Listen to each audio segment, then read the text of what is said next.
अस्सलाम वालेकुम, मैं हूँ नीलम असलम। इंडिया ने भरपूर कोशिशें की पूरी दुनिया में पीआर कैंपेन्स, एडवर्टाइजिंग, अपने लिंक्स, पर्सनल लिंक्स, डेलीगेशंस, हर चीज़ इस्तेमाल की कि किसी तरह से पाकिस्तान को दहशतगर्द मुल्क साबित करवा दे पूरी दुनिया से। पहलगाम अटैक कराया गया, फॉल्स फ्लैग ऑपरेशन कराया गया, उसके बाद आज तक उसके दहशतगर्द नहीं पकड़े गए। I will have to repeat this and I will keep repeating this until के ये दहशतगर्द पकड़े जाएँ। अपने सिर्फ इलेक्शन के लिए सब कुछ किया गया। अच्छा, ये सब कुछ किया जा रहा था, डेलीगेशंस भेजे गए, सब कुछ किया गया, किस लिए कर रहा था इंडिया? कि पूरी दुनिया पाकिस्तान को दहशतगर्द समझ ले। जंग भी इम्पोज की कि पाकिस्तान कोई गलती करे और पाकिस्तान को पूरी दुनिया में एग्रेसर साबित कर दे। कोई गलती करे पाकिस्तान, पूरी दुनिया मान जाए कि पाकिस्तान दहशतगर्द है। लेकिन हुआ क्या है उसके बाद? जो नहीं हो पाया वो G7 समिट में नरेंद्र मोदी की जो प्रेजेंस है वो नहीं हो पाएगी। 6 साल के बाद ये मौका आ रहा है। क्यों क्यों नहीं हो पा रही? इंडियंस को पूछना चाहिए अपने वज़ीर आज़म से। वो इसलिए क्योंकि वो इंडिया के वज़ीर आज़म को, इंडिया की मौजूदा गवर्नमेंट को दहशतगर्द समझते हैं। इसलिए उन्होंने इनवाइट नहीं किया। कनाडा ने आपके वज़ीर आज़म को इनवाइट नहीं किया। और वो पाकिस्तान जिसको आपका पूरा गोदी मीडिया दहशतगर्द कहता है, उसको क्या एजाज़ मिला है दुनिया में, उसको क्या कामयाबी मिली है, क्या विक्ट्री मिली है, ये आपको इस वीडियो में बताने जा रही हूँ। लेकिन उससे पहले जो 8, 9, 10 मई को इंडिया के जो चैनल्स उन्होंने जो झूठ बोला, उन्होंने जो पाकिस्तान पे कब्जे कराए, मुख्तलिफ जो इनकी जानिब से फ़ेक इन्फॉर्मेशन, और फेक नहीं, बड़ी मुजरिमाना क्रिमिनल इन्फॉर्मेशन इनकी जानिब से जो शेयर की गई, बड़े बड़े जो झूठ बोले गए, उस पर वॉशिंगटन पोस्ट ने एक बहुत ही खूबसूरत तहरीर लिखी है जिसमें बताया गया है कि इनके जो मुख्तलिफ टीवी चैनल्स हैं उन्होंने एक व्हाट्सएप की अफवाहों से, मुख्तलिफ सोशल मीडिया की ख़बरों से एक से बढ़ के आगे एक झूठी खबर देने की कोशिश की।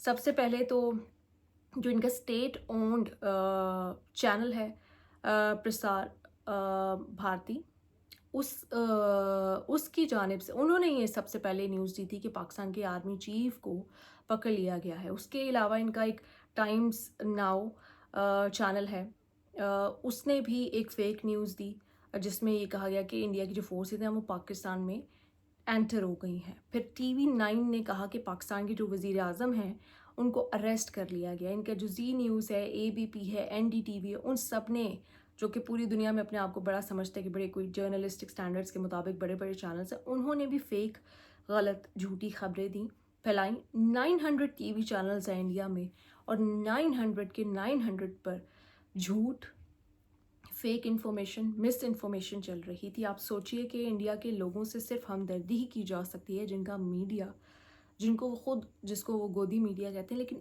इतना इतना गिरा हुआ, इतना झूठा, इतना गोदी मीडिया शायद ही किसी मुल्क में इस कदर घटिया मीडिया होगा। तो खैर, ये वॉशिंगटन पोस्ट की न्यूज़ है, आर्टिकल है, आप ख़ुद भी पढ़ सकते हैं किस तरह से इन्होंने गैर ज़िम्मेदारी का मुज़ाहरा किया, किस तरह से इन्होंने कराची की बंदरगाह से लेके लाहौर में बंदरगाह बनवाई और उसके ऊपर भी कब्ज़ा कराया। ये सब इन्होंने किया। लेकिन अब मैं आपको बताने जा रही हूँ कि पाकिस्तान को एज़ाज़ क्या हासिल हुआ है। पाकिस्तान को एज़ाज़ ये हासिल हुआ है कि यूनाइटेड नेशंस की जो सिक्योरिटी काउंसिल है उसमें पाकिस्तान को उसमें वो पाकिस्तान उसको चेयर करेगा। ये कमेटी है, तालिबान पर सैंक्शंस लगाती है।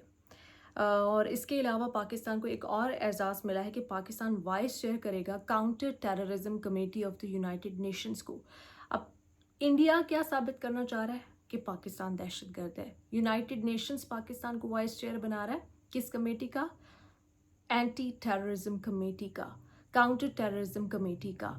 पाकिस्तान को किस चीज़ का चेयर बनाया जा रहा है वहाँ पे? तालिबान पर सैंक्शंस लगाने वाली कमेटी का। वो तालिबान जिनकी आजकल दोस्तियाँ इंडिया से भी खूब हो रही हैं। अब ये क्या साबित करता है?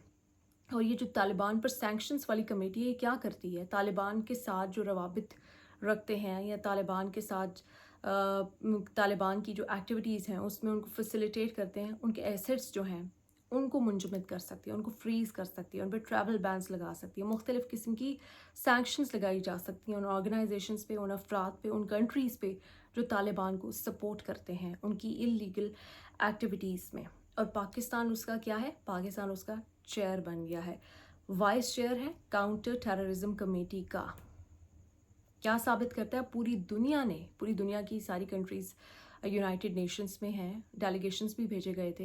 एक कंट्री के लिए, छोटी से छोटी और बड़ी से बड़ी कंट्री के लिए इंडिया ने डेलीगेशन भेजा। आज पाकिस्तान काउंटर टेररिज्म कमेटी 2025 का वाइस चेयर बन चुका है। क्या साबित करता है? दुनिया ने इंडिया का मौक़िफ़ रद्दी की टोकरी में फेंक दिया है, डस्टबिन में फेंक दिया है, ट्रैश बिन में फेंक दिया है। और पाकिस्तान का जो मौक़िफ़ है और पाकिस्तान का जो स्टैंस है और पाकिस्तान की जो मैच्योरिटी है और पाकिस्तान ने जिस तरह से इस पूरे क्राइसिस को डील किया है, उसको इज़्ज़त की निगाह से देखा जा रहा है। एक और जगह पर पाकिस्तान को मॉरल विक्ट्री मिली है, और ये इसलिए नहीं है कि दुनिया पाकिस्तान के साथ बहुत कोई सिंसियर है, संजीदा है, और दुनिया पाकिस्तान को फलते फूलते देखना चाहती है। पाकिस्तान को कोई भी फलते फूलते नहीं देखना चाहता, कोई भी सिंसियर नहीं है, सब लोग अपने अपने इंटरेस्ट देखते हैं। लेकिन इस केस में वो समझते हैं एक सफ़ेद झूठ जो उनके सामने रखा जा रहा है, जिसको दे कैन सी थ्रू, कि इसमें सच्चाई क्या है। इसमें एक इंसान, एक शख्सियत, उनके पास भी इंटेलिजेंस इत्तलात आती हैं, वो अपनी पॉलिटिक्स बचाने के लिए उसने पूरे मुल्क को दाव पर लगा रखा है, अपने लोगों की ज़िंदगियों को दाव पर लगाया ही है, दूसरे मुल्क की ज़िंदगियों को भी। इस हद तक सूरत हाल उसने बना दी थी कि एक न्यूक्लियर वॉर शुरू हो सकती थी। इस कदर उसने एग्रेशन इस सोसाइटी में अपने टीवी चैनल्स के ज़रिए से इतना माहौल बना दिया था कि नेक्स्ट अटैम्प्ट ये हो सकती थी कि अगर ये सीज़ फायर ना होता या ये सूरत हाल ना सुलझती, तो नेक्स्ट क्या एक्शन हो सकता था, वो न्यूक्लियर वॉर शुरू यहाँ पे हो सकती थी। न्यूक्लियर वेपन्स जो हैं उनका इस्तेमाल हो सकता था। इसलिए जो बैरूनी ताकतें हैं, जो अमेरिका है और जो डोनाल्ड ट्रंप है, जिनको हमें क्रेडिट देना चाहिए इस बात का कि उन्हें इस मामले में आना पड़ा, उनके पास इंटेलिजेंस इत्तलात पहुँच गई थी कि अगर ये सूरत हाल यहाँ पर ना रुकी तो अब दोनों कंट्रीज़ किस तरफ जा सकती हैं। किसने किया? एक शख्स ने अपनी सियासत बचाने के लिए, एक इलेक्शन जीतने के लिए इस पूरे खत्ते को दाव पे लगा दिया, और आज दुनिया उसका मौक़िफ़ कम्प्लीटली रिजेक्ट कर रही है। G7 समिट में तो नहीं जा पाएगा, लेकिन यहाँ भी मुँह की खानी पड़ी है यूनाइटेड नेशंस में।